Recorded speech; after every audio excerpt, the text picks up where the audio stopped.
When was the last time a character at your D&D table prayed, or made an offering? Now, when was the last time a character who isn't a cleric or a paladin did that? For some of you, that might never have happened. A lot of us tend to only involve religion in our games when a class requires it, but in most D&D worlds, the gods are provably real. The Player's Handbook specifically notes that religion is really important and present in the worlds of D&D, so it's hard to be ambivalent about the gods. The appendix on religion suggests picking a favored god or two for your character, regardless of their class. Now, of course, you don't have to include religion as a major part of your game if that doesn't sound fun to you and your table. But hear me out, gods can be hugely powerful tools for storytelling, both for players and for DMs. And yes, there are ways to have the gods show up in your sessions and even to let your players confront them without giving a god a stat block, which usually either reduces them to something trivial or results in a TPK. Including deities can make your campaigns better if you do it right, so don't be afraid of bringing gods into your— Holy sh— Peace, mortal. I have answered your call. My call? I didn't call you. I don't even know what you are. I am the viewer. You make offerings to me each week. Wait, you mean my YouTube videos? Those aren't— Oh, the viewer. Got it. Yeah, I understand. I have come to reward your devotion with a gift. It is from today's sponsor, DM's Guild. Oh yeah, I know DM's Guild, the community content program where creators can use official D&D material to create their own game content, like adventures or character options or monsters. There are thousands of PDFs that can improve your games. Today I bring you the Godly Grimoire. This book holds the secrets to divine power. Divine spells, magic items, mechanics for involving deities in a balanced way. This is exactly what I'm talking about. Be sure to use the code for a discount on your DM's Guild purchase. Find the link and details in the description. Come on, you of all people should know this is probably tanking my retention.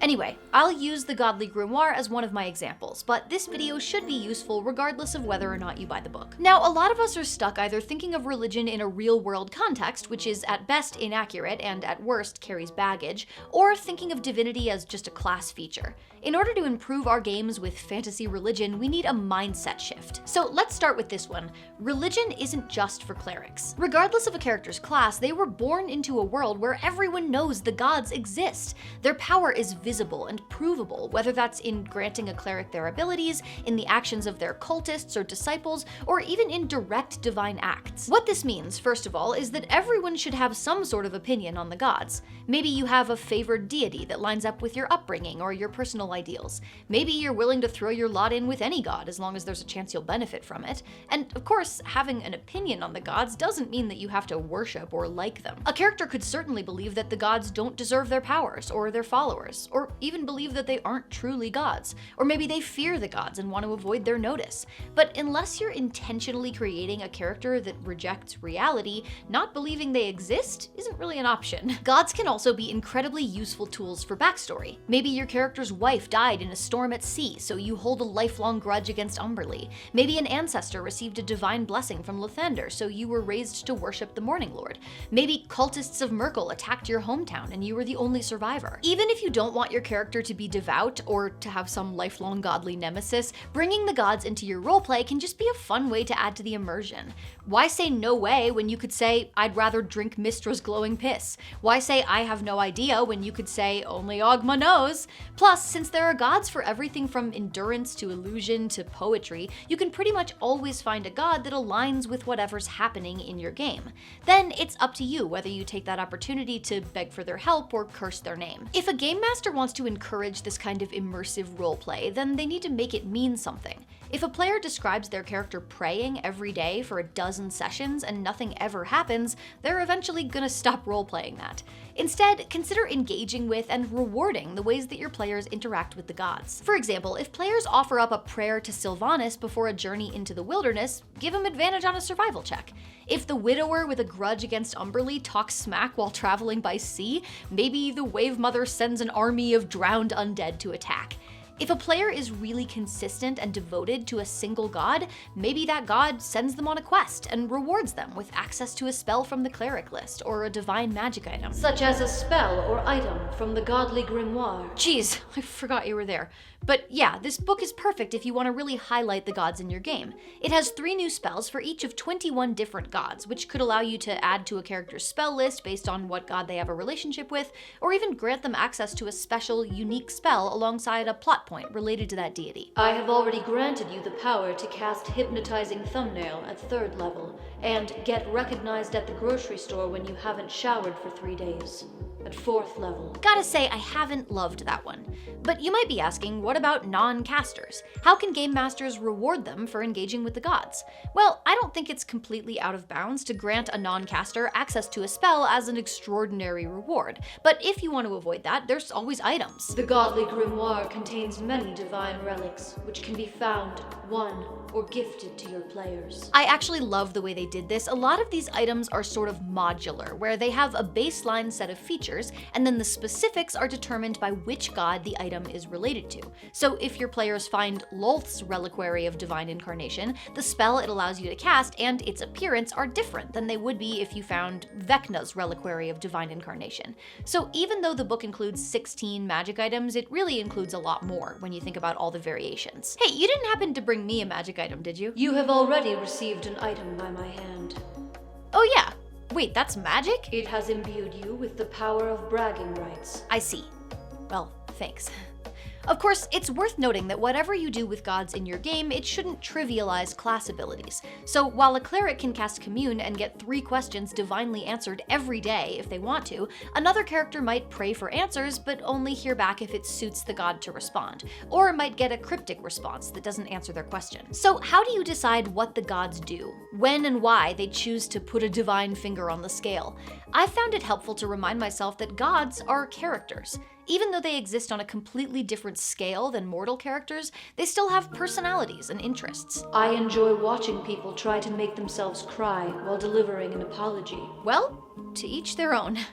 When figuring out how to make decisions for a god, I find that the most useful reference points are their alignment and their portfolio. You'll already be familiar with alignment, of course. It works for gods just like it works for NPCs. But portfolio is a little more obscure.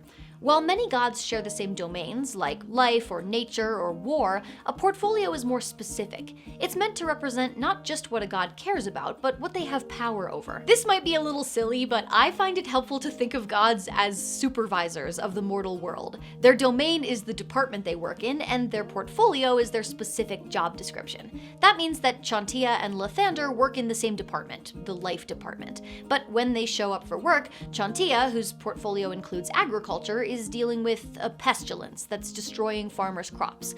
Meanwhile, Lathander, whose portfolio includes springtime, is in the next cubicle over, working on a land cursed with eternal winter. And then they meet up on their lunch break to make out. I know they're all powerful immortal beings, not characters in The Office, but if you want the gods to be able to act, they need to have motivation. Now, whether because of conflicts with other gods, or standing agreements, or just a serious case of I've got better things to do, gods don't tend to directly interact with the material world.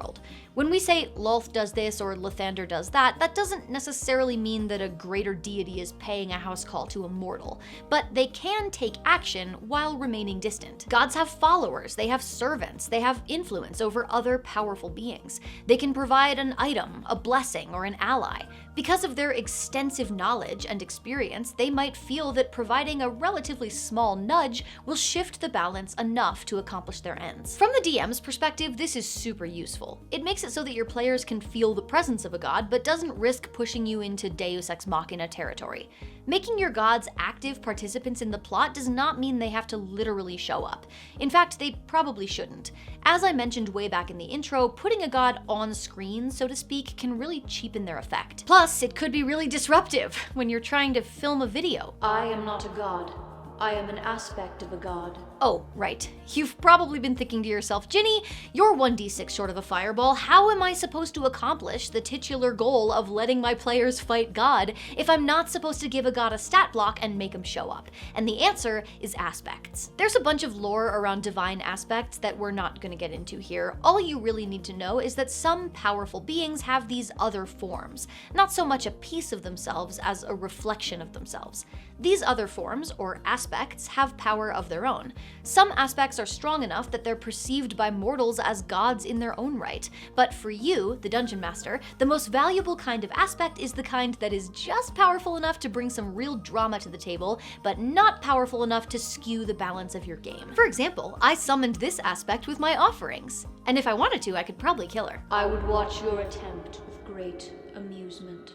Okay, maybe not. But if I managed it somehow, whatever god the viewer is an aspect of wouldn't die. Maybe I've weakened that god by removing one of her metaphorical limbs, or maybe not. That's up to you as a DM. But using an aspect allows you to manifest divine power at the table, either as an enemy or an ally. It raises the stakes of a battle, and could even put a fragment of a god's power into your player's hands, within limits. Now, there are a few official adventures that include the aspects of gods, like Tiamat and Asmodeus, but these aspects tend to still be incredibly powerful forces, suitable mainly for tier 4 parties. I don't know about you, but in my experience, very few games reach that tier. And call me crazy, but I don't think that should stop you from incorporating the gods into your games. So you have a few options here. The free option is to homebrew something, or at least reskin. Grab a monster stat block that has a reasonable CR for your party and just change its description and the style and damage types of its abilities. I would also recommend giving it some legendary actions and resistances to make sure that it feels special and powerful. Voila, you have made an aspect. But if that sounds like a lot of work, or you're nervous about striking the right balance of power, then you can always turn to our trusty godly grimoire. It has stat blocks for aspects of 21 different gods, each one scaled for CR 13, 19, and 23, meaning that you can start using these as early as level 6 or 7. Each one has attacks like a normal creature, but also has a powerful limited use action, a unique type of protection or defense, and an aura that really helps them stand out from other creatures as a divine presence. I think the coolest part of these stat blocks is that each one has a final power, which is something super powerful that they can only do if they sacrifice themselves. For example, the aspect of the Father of Dawn has a final ability called Dawn Apotheosis, where it can sacrifice itself to explode in a burst of light that deals a ton of radiant damage and blinds enemies, while simultaneously revivifying and healing downed allies. A god might send an aspect to represent them, or it might be manifested in accordance with their will, or maybe the players even summon it. This allows you to land somewhere in between the two extremes of the gods might as well not exist outside of their relevance to a cleric's spells, and putting my players face to face with an unthinkably powerful ancient being. I must soon return to my own realm. Oh yeah, you probably have all kinds of god stuff to do. Yes. Season 46 of Survivor premieres tonight. Right. I'll wrap it up then. Gods are hugely powerful tools for storytelling, whether that's in the hands of a player or in the hands of a dungeon master. If game masters can incorporate the gods without making them either laughably weak or campaign-endingly strong, they have an opportunity to lend some serious weight to the narrative. If you want some ready-made tools to help you pull that off, pick up the Godly Grimoire at the link in the description, and make sure to use my discount code to save on this and any other digital DM's Guild purchase. Now, if you'll excuse me, I gotta figure out how to unsummon this three-eyed creep in my basement. Oh. You know, I should have seen that coming. Viewership always drops off during the outro.